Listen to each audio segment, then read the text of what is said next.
Msanii Rema kutoka nchini Nigeria alikuwa na show kali sana pale O2 Arena kwenye jiji la London, na kwenye show hiyo mashabiki zake walienjoy ngoma zake nyingi, lakini pia walienjoy rekodi ambayo msanii huyo alifanikiwa kuiweka. Rema ameingia kwenye rekodi akiwa ni moja kati ya wasanii kutoka Afrika ambao wamefanikiwa kujaza uwanja wa O2 Arena, moja kati ya venues ambazo wasanii wengi wakubwa duniani huperform wakiwa kwenye jiji la London. Sasa kwenye show hiyo ambayo Rema alikuwa na perform kwenye uwanja huo wa O2 Arena, alimtaja D'banj akiwa moja kati ya waasisi wakubwa wa mziki wa Afrika duniani kote, na kusema ya kwamba aliufungulia mlango mziki wa Afrika kuperform, lakini pia kujulikana, lakini pia kupata heshima nje ya bara la Afrika, hasa kwenye nchi ya UK.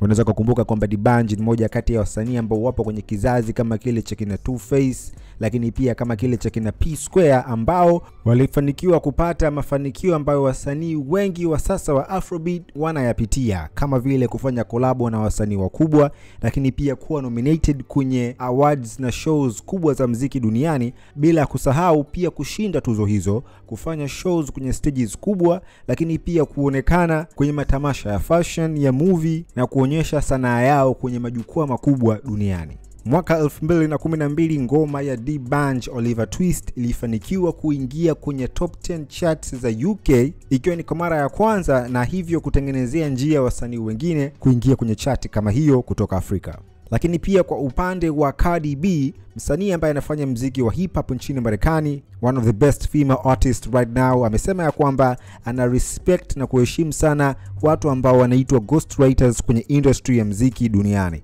Kama unavyofahamu, muziki wa hip hop ni muziki ambao watu wengi wanataka anayeimba au ambaye ana rap awe ameandika ile mistari. Hawahitaji mtu ambaye anakuwa na ghostwriter, mtu ambaye anaandikiwa baadhi ya mashairi ama mashairi yake yote ambayo anakuwa anaenda na chana. Kama kwa upande wa Drake ambavyo watu wengi wanasema sio mwana hip hop mzuri kwa sababu mistari yake mingi yeye mwenyewe anakuwa haandiki. Sasa hii ni tofauti kwa Cardi B, kwa sababu amesema ya kwamba anaheshimu sana watu kama hao kwa sababu wana mchango kwenye muziki, lakini pia kwenye sanaa ya hip hop, japokuwa bado hawataki kupewa ama hawapewi heshima ambayo wanastahili. Cardi B amesema kwamba yeye anaamini kwenye kufanya kazi kwa pamoja, as a crew, as a team, na ghostwriter pia huwa anahusika hasa kwa watu ambao wanakuwa wanafanya sanaa ya muziki, kwa sababu kama unavyofahamu maandishi ni kitu muhimu sana. Kile ambacho unachokiandika ndio kitu ambacho kitakupa wewe mashabiki, ama ni kitu ambacho kitakufanya wewe uonekane ni msanii wa aina gani. Na wakati anapokea tuzo hiyo, Cardi B alishukuru kila mtu ambaye alikuwa amehusika kwenye utengenezaji wa kazi zake, mpaka ghostwriter,